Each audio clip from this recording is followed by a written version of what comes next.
as well as heading south. It is only when it comes to change again onto the branch line at the small town of Hopedale that he begins to feel less comfortable. For here, the air is a great deal colder and blowing in gusts from the east with an unpleasant rain upon its breath. And the train in which he is to travel the last hour of his journey is ancient and comfortless.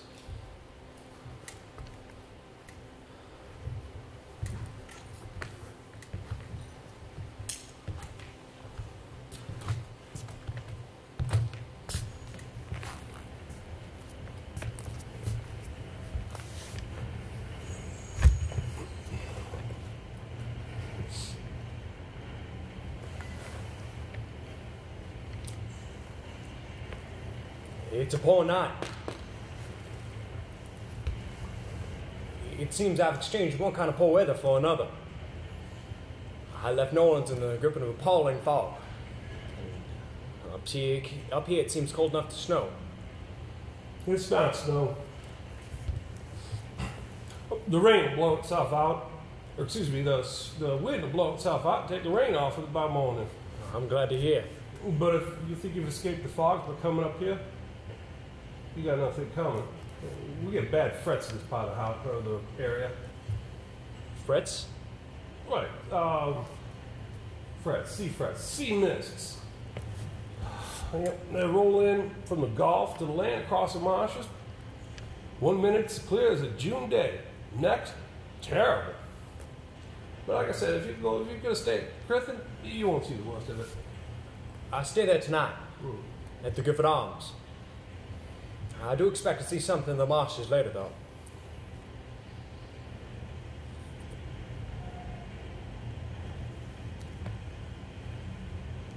Mrs. Dropper. Don't tell me you're a relative. I am her solicitor. Bound for the funeral?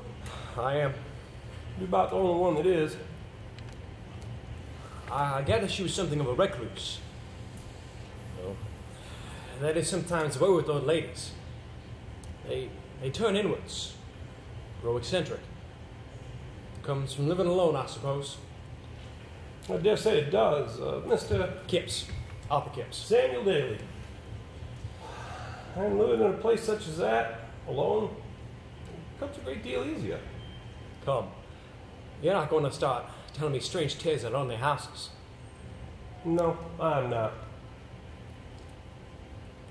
Well, all I have to say is that it's a sad thing when someone lives for 87 years and can't count upon a few friendly faces together at their funeral. How far are we to go? 12 miles. It's a far-flung part of the world. We don't get many visitors. I suppose because there's nothing much to see. Depends on what you mean by nothing. We can find everything hospitable enough in Griffin. For it's a plain little place. We tuck ourselves in with our backs to the wind and carry on with our business.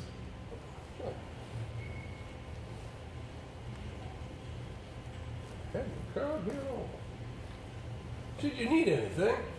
Thank you. I doubt I shall. Whatever practical help I need, I'm sure the local agent will provide. And I don't intend to be here for more than a day or two. But thank you all the same.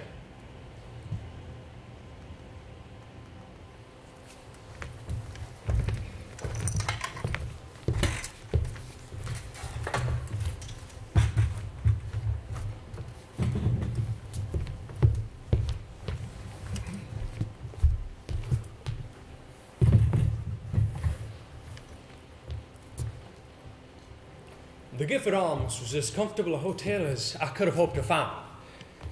My spirits rose, and I felt more like a man on holiday than one who had come to attend a funeral.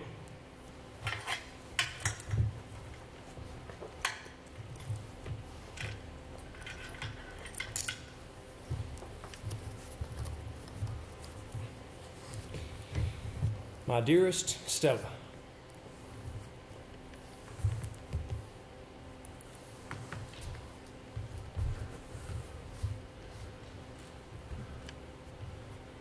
Are you a friend of Mr. Daly?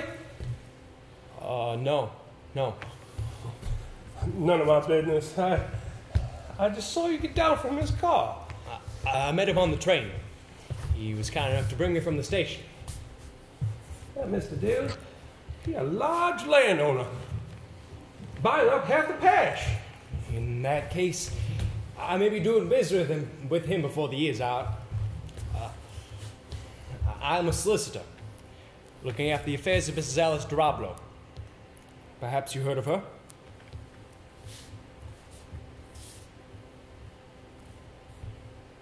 Heard of her? It's quite possible her estate may be coming up for sale in the due course. I don't think Mr. Sam Daly ever bought that place. I'm afraid I don't quite understand you. I gather there's a farm a few miles out of town. Hoggets. 50 acres. Underwater most of the year. Hoggets is nothing. But there's also your marsh house, and all the land that's surrounding it. Would that be practicable for a farmer? No, sir. Well, wouldn't Mr. Daly simply want to add a little more to his empire? You imply he's that kind of man. Maybe he is. I don't think you find anyone having nothing to do with that no-D place. Not even Mr. Sam Daly, I guarantee. Good evening, sir. Breakfast served any time in the morning at your convenience. There seems to be a propensity for leaving conversations to hang in the air wherever Mrs. Durablo's name is mentioned. People close up, change the subject, or leave the room. I suppose it's inevitable. These small, out-of-the-way communities have only themselves to look at for whatever drama and mystery they can extract out of life.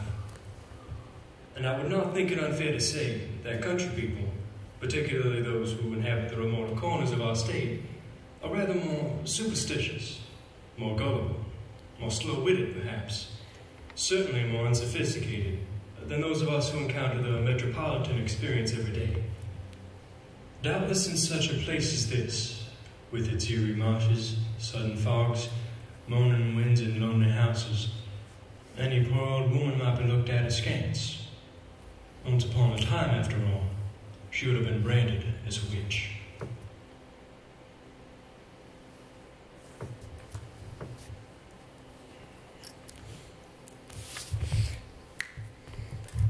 Minute, Mr. Kipps. Secretly, you enjoy this. I am grateful for your assistance. I cannot say I'm enjoying it. Mr. Kipps, every day you've come here, you've grown in stature and confidence. But this is just practice of what you call a rehearsal. I feel to be altogether different from a live audience. Mr. Kipps, sir. Yes? For all you deny it, you damn well will be in Irving. Now tomorrow, I should like to work straight through till the end. In one? If we are able. How does that seem? I have a horror of it. Watching you is as if I watched myself, going through it moment by moment, reliving everything over again. Though you'll never suffer as I did, I must keep telling myself that.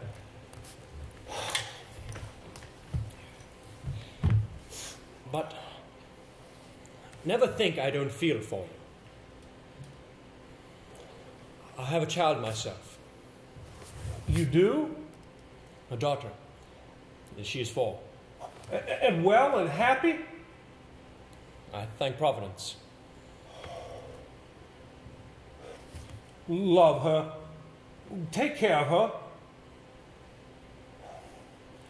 Well, tomorrow. Yes, let's work through to the end.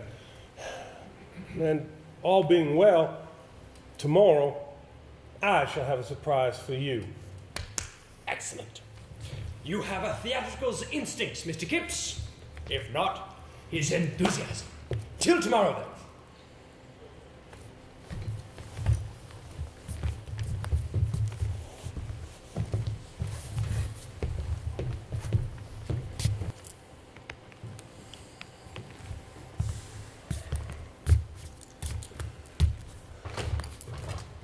Mr. Kepps.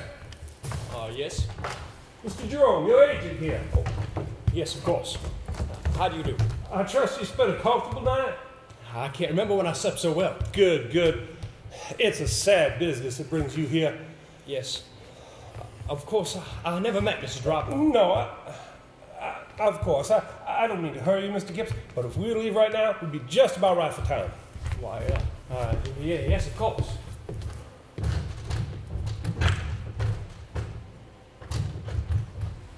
I must say, Mr. Jerome, my first impressions of your town are highly favorable. It's a busy day for us, a market day. They come from all over. Though I'd like to experience it in happy circumstances. Our funeral garb seems add identity to the prevailing mood of the place. It's not imagination, or with the subjects of scrutiny, Mr. Jerome. There. Who's that? Did you see? They caught my eye and then turned away. And there. It's only a short walk to the graveyard, Mr. Gibbs. I feel like some pride. Oh well. I guess we must look like gloomy ravens amongst all this muscle. You now, Mr. Jerome, are the specters at the feast. I gather she's to be buried in the churchyard. That is so, yes. Is there a family grave? At least out here. Not in this churchyard. Somewhere else. It is no longer in use. The area is unsuitable. I'm afraid I don't quite understand. I know that my Redeemer liveth, and that he shall stand at the latter day upon the earth. And though, after my skin, wounds destroy this body, yet in flesh shall I see God, whom I shall see for myself, and mine eyes shall behold, and not another. Behold, I show you a mystery. We shall not all sleep, but we shall all be changed. In a moment, in the twinkling of an eye, the last trump. For the trumpet shall sound, and the dead shall raise incorruptible, and we shall be changed.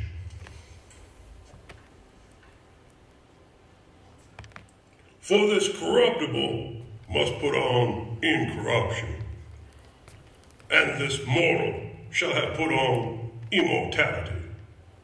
So when this corruptible shall have put on incorruption, and this mortal shall have put on immortality, then shall be brought to pass the saying that is written, death is swallowed up in victory. O death, where is thy sting? O grave, where is thy victory? But thanks be to God, which giveth us the victory through our Lord Jesus Christ. Therefore, my beloved brethren, be ye steadfast, unmovable, always abounding in the work of the Lord, for as much as ye know that your labor is not in vain in the Lord. Man that is born of woman hath a short time to live, and is full of misery. He cometh up and is cut down like a flower. He fleeth as it were a shadow, and never continueth on one stay. In the midst of life we are in death. Of whom may we seek for succor but thee, O Lord, who for our sins art justly displeased? Great mercy to take unto himself the soul of our dear sister here departed, We therefore commit her body to the ground, earth to earth, ashes to ashes, dust to dust.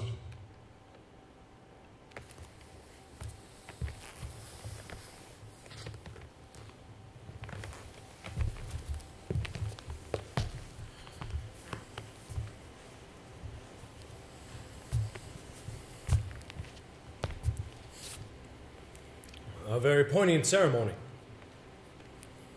Tell me, that woman, I hope she can find her own way home. She looks so dreadfully unwell. Who was she? A young woman? Behind you in the church and then again here in the graveyard. A few yards from us? A young woman? Yes. With the skin stretched over her bones. I can scarcely bear to look at her. She was tall, and she wore a bonnet type of hat. I suppose to try to conceal as much as she could of her face. Poor thing. Is anything the matter? You look unwell. I did not see a young woman. But surely. Look, here she is again. Ought we not to? Oh, Mr. Jerome, can you take my... I'd be obliged if you could loose your grip a little. If we could just take a few steps back to the church. I saw a bench there, just inside the gate. You can rest and recover while I go for help. A car. No! Oh, my dear man.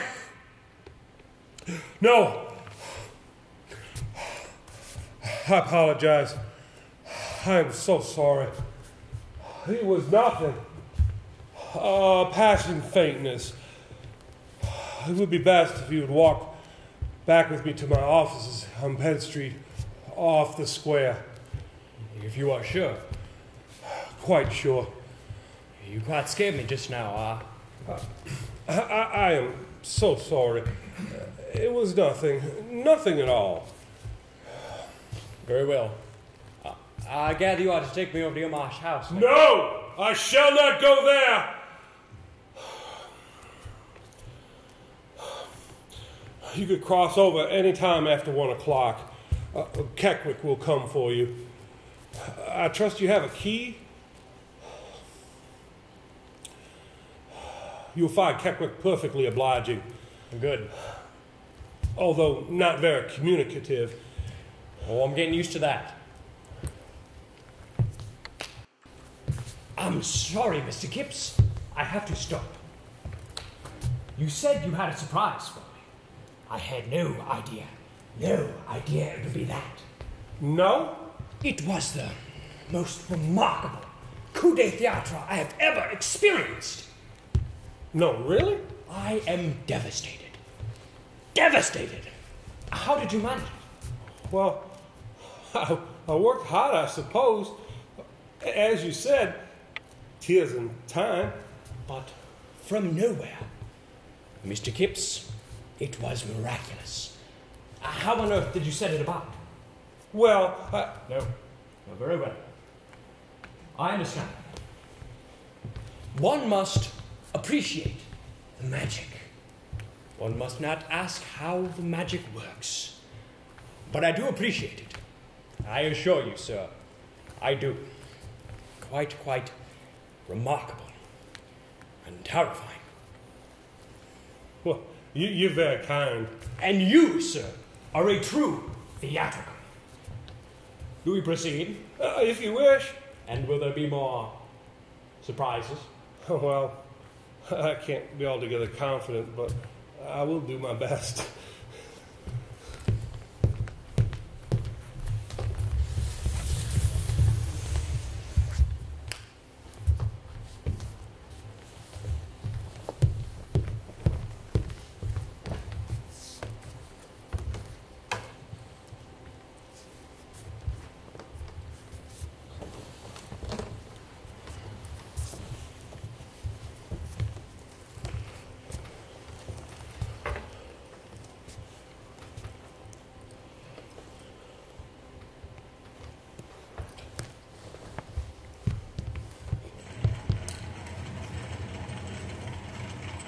Ooh.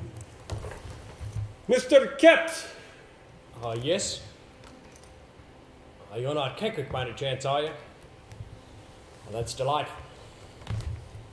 I was expecting a car.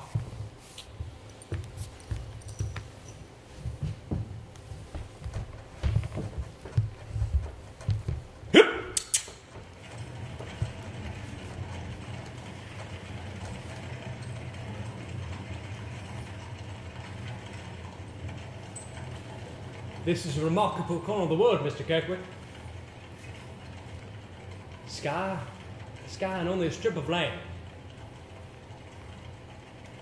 This must be out of the great landscape here in the South Holland, or the area around Norwich. Don't you think?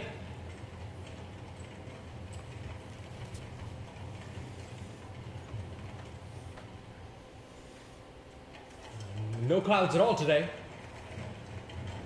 Though I can imagine how magnificently this huge, brooding area of sky would look with grey, scudding rain and storm clouds lowering over the estuary. It is quite startlingly beautiful. The wide, bay openness of it. This sense of space. The vastness of the sky.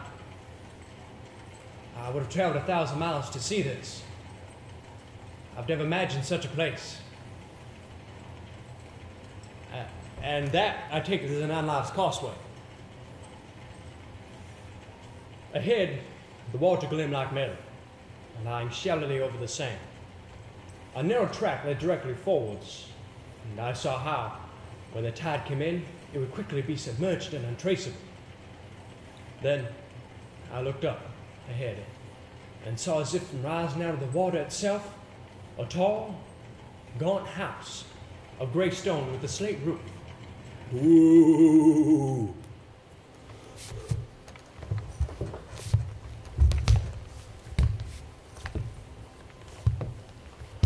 It stood like some lighthouse or beacon or motel or tower.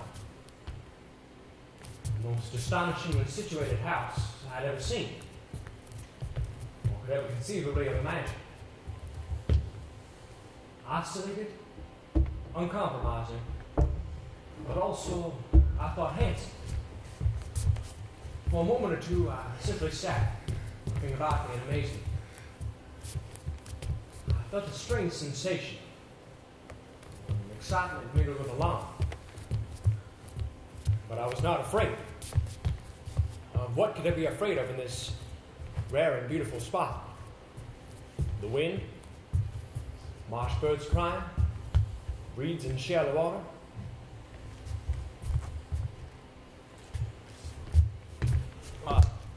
How much longer will the causeway remain passable? Till 5. Listen, it would be quite ridiculous for you to be passing to and fro twice a day. The best thing would be for me is to bring my bags and some food and drink and stay a couple of nights here. That way I shall finish my business a great deal more efficiently, and you will not be troubled. I'll return with you later this afternoon, and then tomorrow, perhaps, you could bring me back as early as the tides.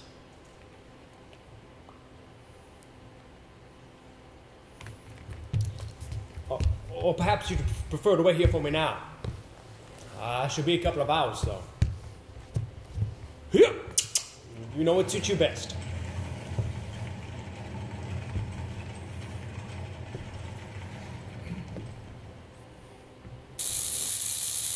Imagine, if you would, to stage an island. The Isle of Causeway, running like a ribbon from the salt marsh through the sea. The only link between the gaunt grey house and land.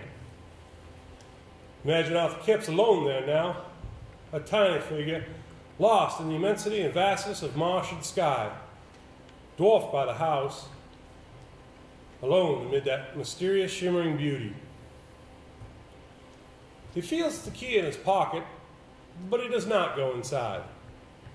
Instead, he walks away from the house toward the fragmentary ruins of some old church or chapel.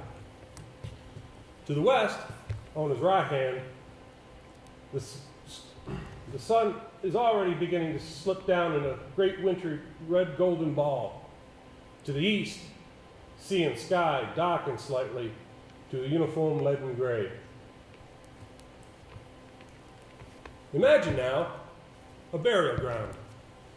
Imagine 50 gravestones, most of them leaning or completely fallen, covered in lichens and moss, scoured pale by the salt wind, stained by years of driving rain. Names and dates are now barely decipherable.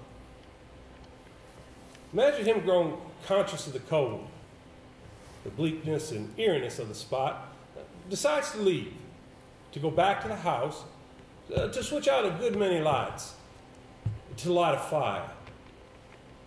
Now, we see him turn.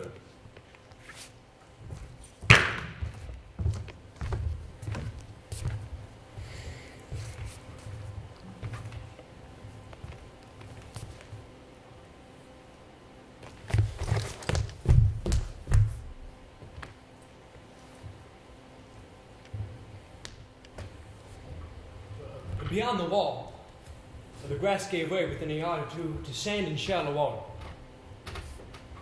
The marshes and the salt flats stretched away until they merged with the rising tide. I could see for miles.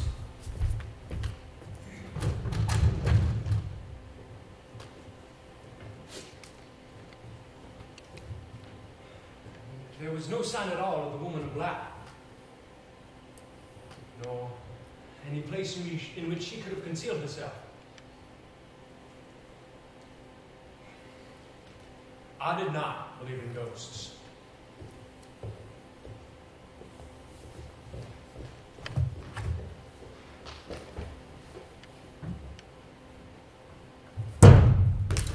By the time he reaches the house, he is in a lather of sweat from his exertions and the extremes of his emotions. For a long time, he does not leave the dark wood-paneled hall. He wants lights. He wants company, and he has none. He wants lights. He needs reassurance. But more than anything else, he needs an explanation. For he does not believe in ghosts. But out of the marshes just now, I saw a woman whose form was quite substantial, yet, oh God, how can I describe it? The expression on her face, desperate, yearning malevolence, filled me with indescribable loathing and fear. And she vanished in a way that no living human being could possibly manage to do. I did not believe in ghosts.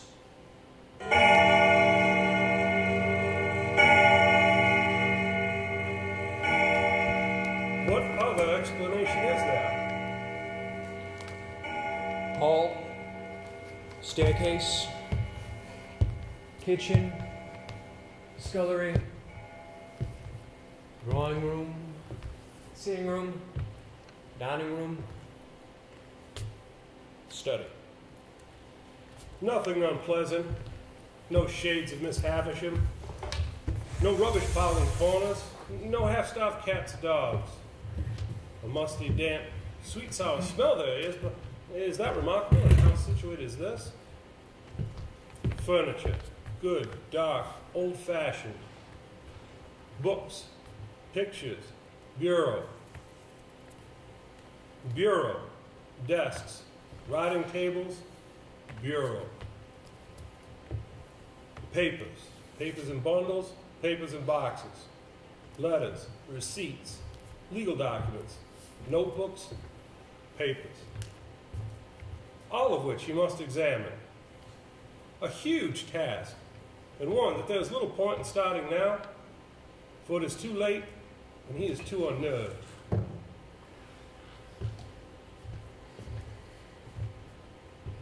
How one old woman entered day after day, night after night in this house, I could not conceive. I should have gone mad.